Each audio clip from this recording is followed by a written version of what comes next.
Selamat datang lagi di channel. Belum apa ya? Belum berak. Besok pagi ditemukan di berita-berita ada kecelakaan begitu ya, terus salah satu nama saya ada di situ, kan nggak mungkin, nggak lucu juga itu. Saya berdoa dalam nama Yesus, dalam nama Yesus begitu ya. Saya puji Tuhan, saya nggak mabuk. Sementara yang lain udah pada tumpah-tumpah ya, saudara, karena memang kondisi itu. Tahu nggak saudara? Rasanya setengah jam perjalanan itu kayak hampir 1 sampai 2 hari. Kayaknya nggak nyampe. Dan beberapa kali perahu yang kami tumpangi itu baling-balingnya nyangkut sampah, karena memang banyak sampah itu di perairan Kepulauan Seribu ya kayaknya. Jadi nyangkut beberapa kali harus berhenti. Bayangkan situasi sudah panik dan mencekam, sudah hujan, bahkan perahu kami atau kapal yang kami tumpangi airnya udah mulai netes. Bisa kebayang nggak kalau itu terus masuk memenuhi kapal kami sehingga barang-barang harus dinaikkan? Sudah kemasukan, sudah diombang-ambing. Bagaimana perasaan saudara? Saya ngalami nanti itu. Dan kemudian saya ingat banget pertanyaan anak saya waktu itu. Mimi takut nggak? Pertanyaan itu menentukan saya. Terus saya mau bilang takut, nggak mungkin. Saya bilang udah, Mimi nggak takut, gitu ya. Dan kalau saya bilang takut, otomatis akan mempengaruhi dia, mempengaruhi semua orang juga yang ikut dengan saya dalam perjalanan itu. Begitu sampai di daratan, teman-teman, itu kaki lepas semua begitu ya. Dan kemudian ketika kami dijemput mobil gereja, satu pun dari kami nggak ada yang ngomong, masih syok begitu ya. Beberapa menit perjalanan menuju gereja masih nggak ada yang ngomong satu sama lain, masih syok dengan peristiwa barusan. Dan kalau berhasil kita lolos itu karena pertolongan Tuhan. Dan kemudian mereka pada bilang begini, kita selalu dia sama Kak Titi, kenapa dalam situasi kayak begitu, yang lain udah panik, yang lain udah sampai tumpah-tumpah, Titi tenang banget, katanya begitu. Terus saya bilang, siapa bilang saya Pak, saya tenang? Kamu tahu itu saya berdoa dan jantung saya rasanya udah gak di tempatnya lagi, saya bilang begitu. Wah, tapi bersyukur ya, coba kalau saya panik, pasti yang lain tambah panik. Saya pernah mengalami situasi seperti itu, maka saya bisa rasakan bagaimana murid-murid dari apa yang saya alami hari itu dalam perjalanan pulang dari Pulau Seribu ke Jakarta. Pasti lebih hebat, maka kemudian mereka gak sadar pada di dalam ada Yesus, maka mereka teriak-teriak, guru-guru kita mau mati, kurang lebih begitu. Memang pikiran orang dalam situasi seperti itu pasti mati. Saya pun juga berpikir yang sama hari itu. Waduh, sudah deh, gak tahu nih bagaimana nih, kalau gak ada yang nolong selesai sudah kita semua. Situasinya gak memungkinkan untuk kita rasanya punya harapan bisa hidup, rasanya begitu. Dan itu dialami murid-murid. Nah, teman-teman yang dikasih Tuhan, sampai kemudian kita tahu bahwa pada akhirnya Tuhan yang ada di kapal itu dibangunkan dan bangun. Dan kemudian apakah Tuhan tidak tahu akan kejadian itu? Tuhan tahu. Tapi kemudian yang mengherankan Tuhan kalau kita baca adalah kenapa murid-muridnya nggak percaya bahwa dia begitu dahsyat ngantem kapal mereka, tapi mereka teriak-teriak panik. Maka dibilang sama Tuhan, di mana kepercayaanmu? Nah, teman-teman, kita mau membahas ini. Next slide selanjutnya, saya mau bilang begini, cara damai sejahtera. Otomatis tadi murid-murid gak ada damai sejahtera, betul? Karena mereka semua panik, gak ada yang mengambil inisiatif untuk kita duduk diam, kita berdoa, enggak. Semua berusaha mencari cara supaya bisa selamat. Salah satunya yang paling pasti adalah membangunkan Yesus.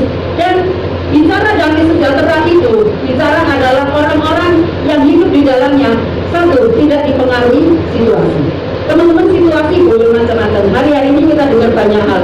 Saudara bicara gempa saja, hari-hari ini negara kita berkali-kali diperhadapkan pada gempa, benar? Pertama kemarin yang di Garut, kemudian Sukabumi, dan kemarin di Jember. Tiba-tiba hati kita itu merasa gimana ya? Nggak tahu saudara responnya bagaimana kalau benar ada gempa bumi begitu misalnya. Respon saudara flat biasa aja, normal, atau saya nggak ngerti. Tapi secara manusia kadang-kadang itu bisa merampas damai sejahteranya kita, benar nggak? Ya, dengan berita-berita yang membuat hati kita ciut. Itu baru hal yang banyak yang secara global gitu ya. Kadang-kadang hal kecil pun itu bisa merampas damai sejahtera kita. Damai sejahtera kita bukan bicara tentang sesuatu hal yang banyak di luar, tapi kadang hal-hal kecil pun itu bisa mempengaruhi damai sejahtera kita. Misalnya kita sudah siapin diri. Saya ingat beberapa minggu lalu saya mau khotbah juga di youth. Saya sudah siapin diri, siapin hati, pikiran, dan lain sebagainya. Saya berdoa, Tuhan tolong saya, kuasai hati saya, dan lain sebagainya. Tapi tiba-tiba datang ke gereja pagi-pagi, ketemu dengan seseorang. Orang itu saya nggak ngerti maksudnya, mungkin bercanda ya. Tapi kata-kata dia itu tiba-tiba masuk dan mempengaruhi saya, sehingga hari itu rasanya damai sejahtera saya jadi hilang.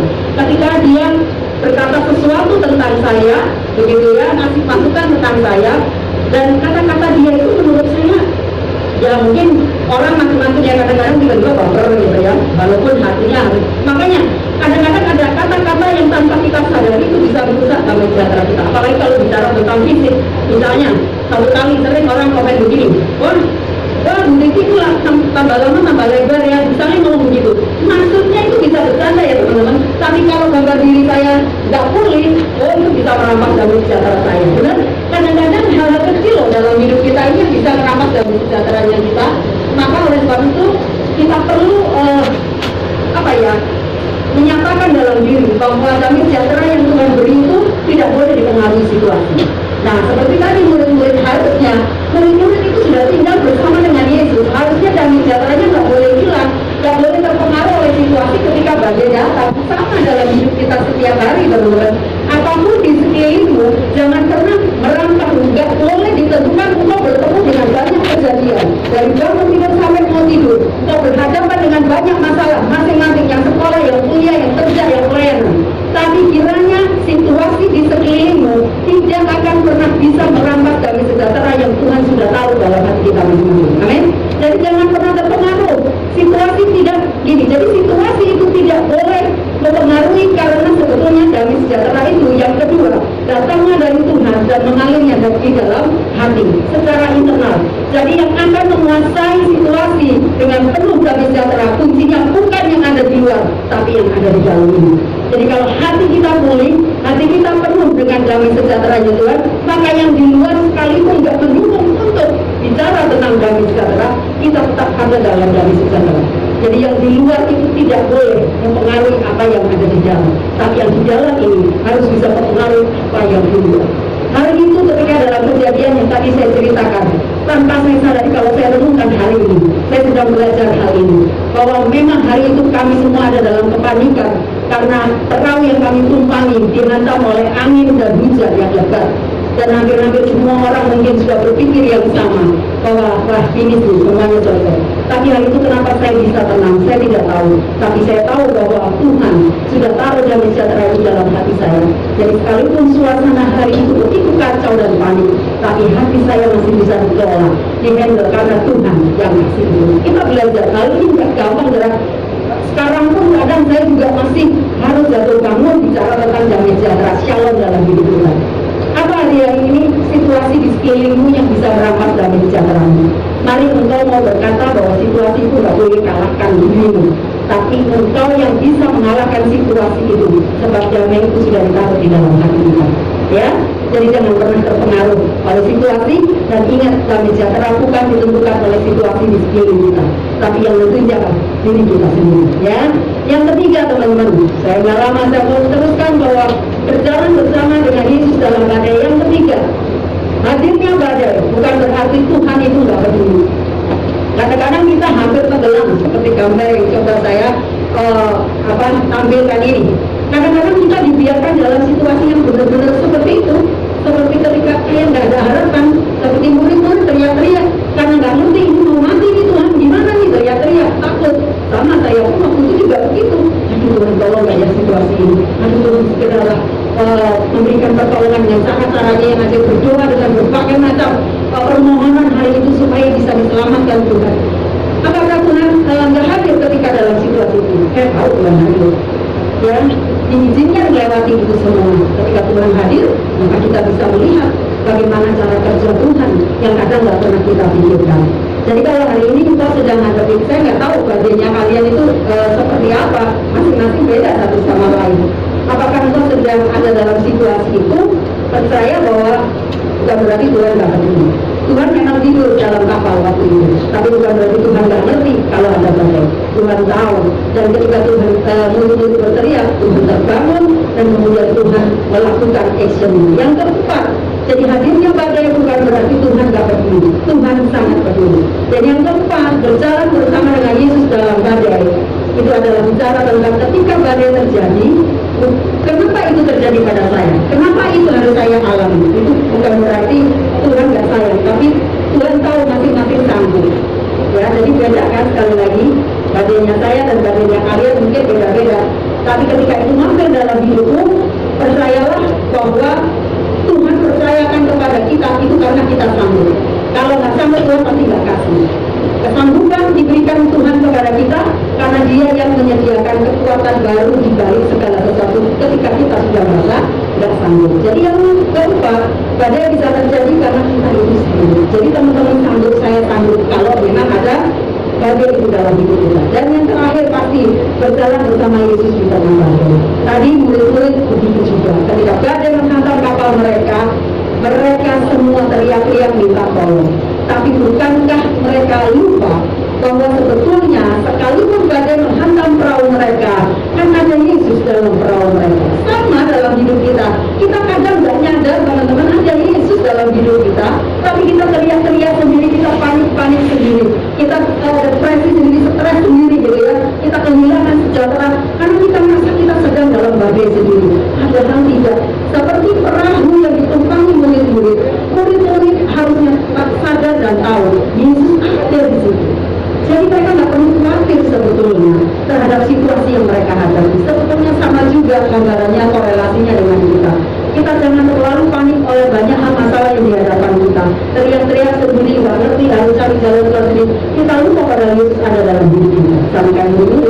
Dan kemudian Yesus berkata bukan kepada murid-muridnya, di mana kepercayaanmu? Ya kan? Saya ada loh. Di mana kalau Tuhan nggak ada di perahu itu? Saya ada di situ. Kamu teriak-teriak. Kita binasa, kita binasa.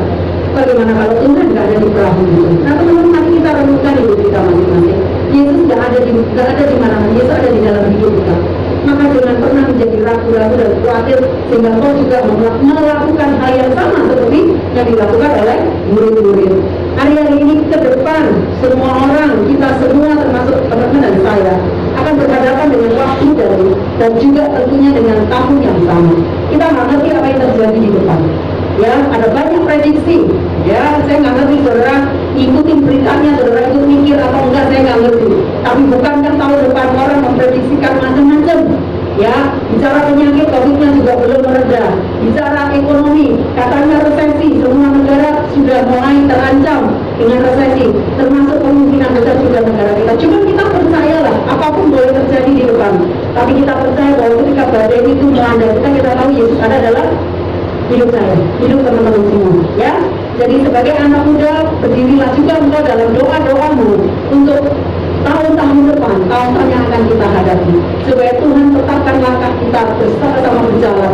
Sekalipun diizinkan badai ada, kita tahu kita nggak sendiri, ada Yesus dalam perahu hidup kita. Ya, kurang lebih begitu maknanya.